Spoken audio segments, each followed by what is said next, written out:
গতকালকে আমাদের নতুন আইজিপি সাহেব উনি সারে জয়েন করেছেন। যোগদান করার পরে উনি আমাদেরকে নির্দেশ দিয়েছেন যে আগামী আজকে 24 ঘন্টার ভিতরে মানে অর্থাৎ আজকে সন্ধ্যার ভিতরে সবাইকে কর্মস্থলে যোগ দেওয়ার জন্য।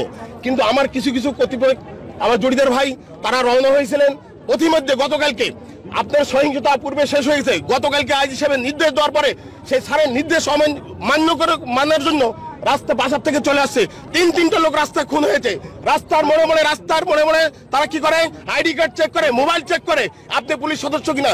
যখনই আপনাকে পুলিশ সদস্য পাচ্ছে তখনই তাকে ধরে হত্যা করা হচ্ছে, নির্মমভাবে হত্যা করেছে। কেন এই ধরনের কাজ হবে? আইজি স্যার কি জানে না যে কি হচ্ছে দেশের কি পরিস্থিতি? সে জানে না সে কি করে এই ঘটনার ভিতরে কি করে সে এত উত্তেজিত জনতা এবং পুলিশের মাধ্যমে উনি কি করে এই আদেশটা দেন যে আগামী 24 ঘন্টা জয়েন করার জন্য? এটা আমরা কখনো মানবো না, এটা মানবো আমরা কোন মন্ত্রী এবং এমপি তাদের আপনারা সাইলেন্ট, কোন মন্ত্রী এবং এমপির কথা মতন আমরা নির্দেশ মানবো না। এক নম্বর কথা, আমরা তাদেরকে কোনো প্রটোকল বিধি মোতাবেক ব্যতীত উনি ছুটিতে আসবেন, প্রপারলি আমাদেরকে মন্ত্রণালয় থেকে ছুটিরও রেখে দিবে, উনি এলাকায় আসবেন, তাকে প্রটোকল দেবো। কেউ অথবা তাকে অন্যায় ভাবে সে আমাদেরকে আদেশ করবে, ওসিকে বলবে এটা করো, এসপিকে বলবে এই করো, আমরা এই আদেশ মানবো না। উনি প্রেশার ক্রিয়েট করবেন, আমার ঊর্ধ্বতন করতে হবে, আমাদেরকে প্রেশার ক্রিয়েট করবে। আমরা তখন রাজপথে নামি। আমার কোনো সিনিয়র অফিসার রাজপথে থাকে না, থাকলে এই নিম্ন শ্রেণী আজকে আপনারা দেখেন। আমার দাবি হলো যে আমরা যেখানে এই আন্দোলনের সম্মুখীন হব বা যাই কিছু হবে, আমাদের সিনিয়র অফিসার সেখানে থাকতে হবে, একজন করে বিশেষ কারা ওখানে থাকবে, উনি ওনার নির্দেশ মোতাবেক কাজ করবো। কিন্তু ওনার বৈধ নির্দেশ, ওনার আদেশ এবং যেটা আছে বৈধ হবে, আমরা সেটা করবো, মারবো না।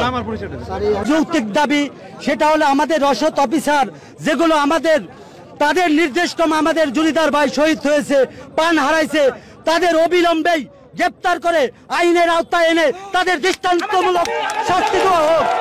এবং ওই সব কুকর্ম অফিসার যেমন বেনজির থেকে আরম্ভ করে চরবত বড় ঊর্ধ্বতন অফিসার আছে, হারুন, হাবিব এবং কি মনির, তাদেরকে আওতায় আনা হোক। চলমান পরিস্থিতিতে বাংলাদেশের পুলিশের কিছু অসাধু পুলিশ কর্মকর্তা তাদের স্বার্থ হাসিল করার উদ্দেশ্যে পুলিশ বাহিনীর সদস্যদের মৃত্যুর মুখে ঠেলে দিয়েছেন এবং পুলিশকে জনগণের শত্রুতে রূপান্তরিত করেছেন। এই পরিস্থিতি থেকে উত্তরণ করার জন্য সারা বাংলাদেশ পুলিশের অধস্তন কর্মচারীদের যে 11 দফা দাবি ঘোষণা করেছে তা অবিলম্বে কার্যকর করতে হবে। আমাদের কর্মবিরতি চলছে, আমাদের কর্মবিরতি চলছে। আমাদের উদ্দেশ্য এইখানে জনগণের সেবা করা, কোনো একক পক্ষ, কোনো রাষ্ট্র, কোনো সরকারের সেবা করা বা গোলামি করা না। আমরা